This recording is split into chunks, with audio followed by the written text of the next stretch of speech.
నమస్తే. ఇన్నాళ్ళు నన్ను సపోర్ట్ చేస్తూ, ఎంకరేజ్ చేస్తూ మీ ప్రేమని నాకు అందిస్తున్న ప్రతి ఒక్కరికి కృతజ్ఞతలు.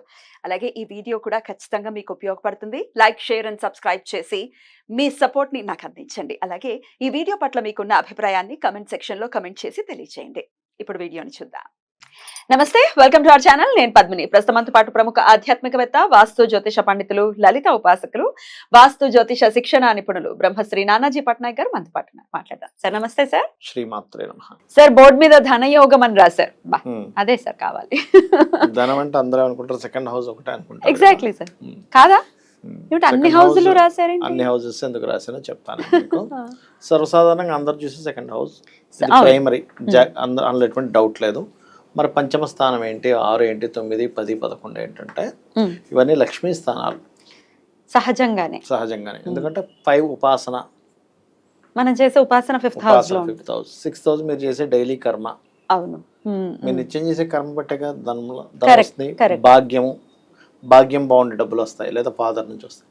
10th హౌస్ వృత్తి, వ్యాపారం, ఇవి ఓకే. మరి కింద ఏమిటి 1, 3, 4, 7, 8, 12 కూడా ఏంటంటే నేను మీకు ఒక విషయం చెప్తాను. ఇప్పుడు 1 అనుకోండి, ఆ వ్యక్తిని తను ప్రొజెక్ట్ చేసుకుంటూ ధనం వస్తుంది. సినిమా యాక్టర్స్ ఉన్నారు, ఈవెంట్ చేసే వాళ్ళు ఉంటారు, వాళ్ళు చూపి మోడల్స్ వాళ్ళు ప్రొజెక్ట్ చేసుకోవడం. 1 ధనయోగం ఇస్తే వాళ్ళని వాళ్ళు ప్రొజెక్ట్ చేసుకోవడం ద్వారా డబ్బులు వస్తాయి. సెకండ్ కూడా ధనయోగం ఇస్తుంది, ప్రత్యేకంగా కామన్గా అందరికీ ఇస్తుంది. సెకండే ప్రత్యేకంగా ఇస్తే కుటుంబ సభ్యుల సహకారం వల్ల డబ్బులు వస్తాయి. అంటే మీకు ఎలా డబ్బులు వస్తాయని చెప్తుంది. థర్డ్ కూడా ధనయోగం ఇస్తుందండి. ఇదేంటి థర్డ్ ఎలా ఇస్తుంది, దారిద్ర్య యోగం కదా అనుకుంటాం. కాదు, మీడియేటింగ్ ద్వారా బతుకుతుంటాడు కదా కొంతమంది. అలాంటప్పుడు థర్డ్ ఇస్తేనే మీడియేటింగ్ పని చేస్తుంది, లేకపోతే పని చేయదు మీడియేటింగ్ అనేది. అంటే ఎలా వస్తుంది, మనం కనిపెట్టాలి కదా. ఇందులో ఎక్కడుంది ధనయోగం. థర్డ్ ఇస్తుంది అంటే ఆయన స్వయం కృషితో సంపాదించుకుంటాడు, మీడియేటింగ్ ద్వారా డబ్బులు వస్తాయి ఆయనకి. 4th ఇస్తుంది డబ్బులు. 4th ఎలా ఇస్తుంది అంటే రియల్ ఎస్టేట్ పర్సన్ ఉంటాడు కదా, మరి ఆయనకి ఎట్లా వస్తుంది డబ్బులు అంటే 4th ఇస్తేనే రియల్ ఎస్టేట్ అవుతాడు. లేకపోతే చాలా మంది చూడండి, అబ్బా నేను తిరగలేకపోతున్నానండి, అమ్మో అందరికీ వర్కౌట్ అవ్వదు. అది వర్కౌట్ అయిన కోట్లలో వర్కౌట్ అవుతుంది. ట్రూ, అవును. రెండు ఎక్స్ట్రీమ్స్ లాగా ఉంటాయి. అప్పుడు 4th హౌస్ ధనయోగం ఇవ్వడం స్టార్ట్ చేస్తుంది. 5th హౌస్ ధనయోగం ఇచ్చినప్పుడు ఏమవుద్దంటే, ఐ థింక్ ఇందులో ఇంకొక లాజిక్ ఉందండి. 4th హౌస్ బాగుంది అనుకోండి ఎవరికైనా, అప్పుడు తల్లి ఇన్వాల్వ్మెంట్, తల్లి ద్వారా డబ్బులు వస్తాయి కూడా, ప్రాపర్టీయే కాకుండా. అండ్ వాహనాల ద్వారా, ఇప్పుడు వాహనం ద్వారా వస్తుందా, గృహం ద్వారా వస్తుందా అంటే ఆ 2 వేరే సెక్టర్స్ అవి. వాహన యోగాల ద్వారా ధనయోగం వచ్చే వేరే కాంబినేషన్, వీనస్ అండ్ మూన్. గృహము భూమి ద్వారా వస్తుందంటే, గృహం అంటే మళ్ళీ ఓన్లీ వీనస్ అండ్ మెర్క్యూరీ, భూమి అంటే మార్స్ ఎంటర్ అవుతాడు. మళ్ళీ ఆ ల్యాండ్స్ లో కూడా మీకు పంట పొలాల లేకపోతే కట్టుకునే ఇల్లు అంటే మెర్క్యూరీ వేరే అవుతాడు, మళ్ళీ మార్స్ వేరే అవుతాడు. ఈ వేరియేషన్స్ చూసుకోవాలి. 5th హౌస్ ద్వారా ధనం వచ్చినప్పుడు ఏమవుద్దంటే, ఈయన ఐడియాలజీ బతుకుతుంటాడు, లేదా ఒక ఉపాసన చేసుకుని బతుకుతూ ఉంటాడు. అంటే ఒక ప్లానింగ్ లేదా ఒక క్రియేటివిటీ. మరి క్రియేటివ్ వ్యక్తికి డబ్బులు రావాలంటే 5th హౌస్ లేదా మెడికల్. మీరు చూడండి, మంచి డాక్టర్స్ అందరికీ ఒక 10,000 జాతకాలు తీసుకుంటే అందులో 90% ఆఫ్ డాక్టర్స్కి 5th కనెక్టివిటీ ఉండకుండా మెడికల్ లైన్లోకి వెళ్ళరు. 5th కనెక్టివిటీ ఉండి అది పాడైతే వెళ్దామని ట్రై చేస్తుంటారు, కానీ వెళ్ళలేకపోతుంటారు. వాళ్ళు దాన్ని రికగ్నైజ్ చేయలేరు. హస్తవాసి అంటుంటారు చూసారా, డాక్టర్స్కి 5th హౌస్ బాగుంటే వాళ్ళ దగ్గరికి వెళ్తే తగ్గిపోద్ది. చాలా మందికి ఉంటుంది ఫీలింగ్. ఇది డాక్టర్ ఆస్ట్రాలజర్స్ కూడా కావాలి 5th హౌస్, ఎందుకంటే వాళ్ళు తగ్గించాలి కదా ప్రాబ్లమ్ని, క్లియర్ అవుతుంది. అది మెయిన్ కారణం 5th హౌస్. 6th హౌస్ వడ్డీకి డబ్బులు ఇస్తుంటారు చూసారా, వడ్డీ డబ్బులు ఇవ్వాలంటే 6th హౌస్ ధనయోగం ఇస్తేనే వడ్డీకి డబ్బులు, లేకపోతే వడ్డీకి డబ్బులు ఇవ్వడం కుదరదు, అప్పులు పాలైపోతారు. 6th హౌస్ పాడైంది అనుకోండి, 2nd హౌస్ తో కనెక్ట్ అయ్యి, అప్పుడేమో ఎవరికో డబ్బులు ఇచ్చి వాడు ముంచేస్తాడు, ఈయనకి ఇబ్బంది వస్తుంది. చిట్టీలు నడిపించడం, డైలీ ఫైనాన్స్, ఇవన్నీ 6th హౌస్ ఇస్తుంది అనమాట. 7th హౌస్ ఏంటంటే ఎలా ఇస్తుంది, 7th house events, marriage bureaus, భార్య ద్వారా డబ్బులు రావడం లేదా భర్త ద్వారా డబ్బులు రావడం, వాళ్ళు అంటే పార్ట్నర్ ఇతను కలిసి డబ్బు చేయడం, పార్ట్నర్ వల్ల ఈయన డబ్బులు రావడం, అంతా 7th హౌస్. మరి 8th హౌస్ ఏంటండి, ఆస్ట్రాలజర్స్ కూడా వర్తిస్తుంది. Occult related, research related. కొంతమంది చూడండి, నేను పలానా రీసెర్చ్ చేస్తున్నాను, నాకు గవర్నమెంట్ ఇంత స్టైఫండ్ ఇస్తుంది అంటారు, లేకపోతే ఎవరైనా ఏదైనా రీసెర్చ్ చేసి దాన్ని అమ్ముకుంటారు, వాళ్ళందరూ 8th హౌస్. నిగూఢమైన విద్యలు ద్వారా డబ్బులు వస్తున్నాయంటే 8th హౌస్. ఆస్ట్రాలజీ నిగూఢమైన విద్య. Yeah. 8th house కనెక్టివిటీ అయ్యి ధనయోగం కనెక్టివిటీ అయితే అద్భుతంగా డబ్బులు వస్తాయి వాళ్ళకి, లేకపోతే రావు. Okay. కేవలం నేర్చుకోవడం వరకే ఉంటుంది. దీనికి ధనయోగం వస్తేనే ఆస్ట్రాలజీ డబ్బులు సంపాదిస్తాడు. దీనికి ధనయోగం రాకపోతే నేర్చుకుంటాడు అంతే. సబ్జెక్ట్ ఉంటుంది, నాలెడ్జ్ ఉంటుంది, ఇంట్లో వాళ్ళకి చూసుకుంటాడు, ఏదో తెలిసిన వాళ్ళకి చూస్తుంటారు, కానీ డబ్బులు సంపాదించారు దాని మీద. అది మెయిన్.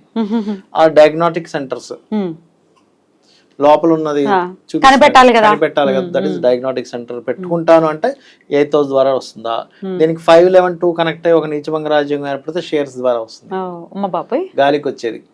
ఇది ఇంకా బాగుంది, 4th కనెక్టివిటీ వస్తే తాతగారు ఆస్తి వస్తుంది. ఓకే, ఎన్ని ఉన్నాయి సార్? తాతగారు ఆస్తి వస్తుంది. ఎలా గుర్తుంటాయి సార్ ఇవన్నీ? 9th house నేర్పించడం ద్వారా టీచింగ్స్. ఇక్కడ ఏంటంటే 9th house ఒకటి వస్తే సరిపోదు, జూపిటర్ బలంగా ఉంటే అప్పుడు స్కూల్స్ కాలేజ్ ద్వారా డబ్బులు వస్తాయి. అట్లా 10th house జాబ్ చేయడమే ఇంకితనం. ఈయన బిజినెస్లు పెట్టుకుంటా అంటే కుదరదు. లేదా ఇప్పుడు 2nd house ఏదైనా వెళ్ళి బిజినెస్ కారకుడితో కనెక్ట్ అయ్యి 10th house కనెక్టివిటీ ఉంటే జాబ్ కన్సల్టెన్సీస్ పెట్టుకోవచ్చు. అట్లా 11th house వ్యాపారాలు, అందులో ఈవెంట్ మేనేజ్మెంట్స్, ఎనీ వ్యాపారం. 11th house ఎంత బాగుంటే వ్యాపారంలో అంత సక్సెస్ అవుతాడు. 12th house ఇక్కడ కాకుండా విదేశాలకు వెళ్ళి సంపాదించడం. అంటే ఒక వ్యక్తి ఇక్కడ సంపాదిస్తాడా విదేశాల్లో సంపాదిస్తాడా, 12th house చూసుకోవాలి. అంటే 12th house వెళ్ళి ధనయోగానికి కనెక్ట్ అయిందా. సో ఈ అన్ని houses end of the day 2nd house తో కనెక్టివిటీ ఉండాలి, లేదా 5th house తో కనెక్టివిటీ ఉండాలి, లేదా 9, 10, 11 తోనైనా కనెక్టివిటీ ఉండాలి. అప్పుడు మాత్రమే వాళ్ళ ఫీల్డ్ కి సంబంధించిన డబ్బులు రావడం దొరుకుతుంది. అయితే ఇక్కడ ఏంటంటే ఆ పర్టికులర్ దశ వచ్చినప్పుడు సంపాదిస్తాడు, ఆ పర్టికులర్ దశ రానప్పుడు యావరేజ్ గా నడుస్తూ ఉంటుంది. బట్ ఏ దాంట్లో ఏ ఫీల్డ్ లో ఉంది ధనయోగం అని మాత్రం దిస్ ఇస్ ద థీమ్. చూడాల్సిన విధానం, మహర్షి మనకు చెప్పిన విధానం ఇది. ఒరిజినల్ గా ఉన్నటువంటి చెప్పాను ఈ రోజు నేను. అదే అసలు ఎన్ని పాయింట్స్ ఉంటాయి, జస్ట్ 2nd house కాదు, 2nd house తో రిలేట్ అయ్యి అన్ని హౌసెస్. ఒకే విధంగా బతికే వాళ్ళు ఉంటారు కదా. ఒక వ్యక్తి కుమ్మరైతే ఇంకో వ్యక్తి ఇంకో పని చేస్తున్నాడు.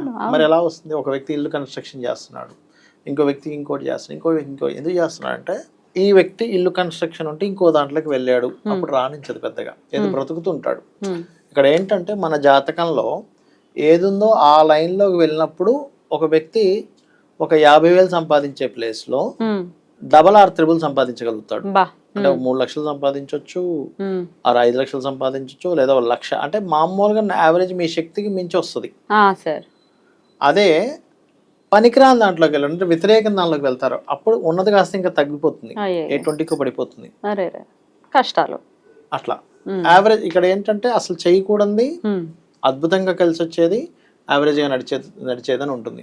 ప్రతి మనిషికి డబ్బులు వస్తాయి, కానీ ఎందుకు ఒక వ్యక్తికి ఎక్కువ ఎందుకు వస్తుంది, ఒక వ్యక్తికి ఎందుకు తక్కువ వస్తుంది అంటే బికాస్ ఆఫ్ వాళ్ళ జన్మజాతకంలో ఏ లార్డ్, ఏ భావాధిపతి ధనయోగాన్ని ఇస్తున్నాడు. దశ వస్తే ఇంకా టాప్, దశ రాకపోతే ఇప్పుడు సినిమా యాక్టర్స్ కూడా చూడండి, ఏదో సినిమాలో అప్పుడప్పుడు అడపాదడప చేసేవాళ్ళు ఉంటారు, టాప్ లో ఎక్కువ వెళ్తారు. అవును సార్, సడన్ గా వెళ్తారు. ఇది కారణం.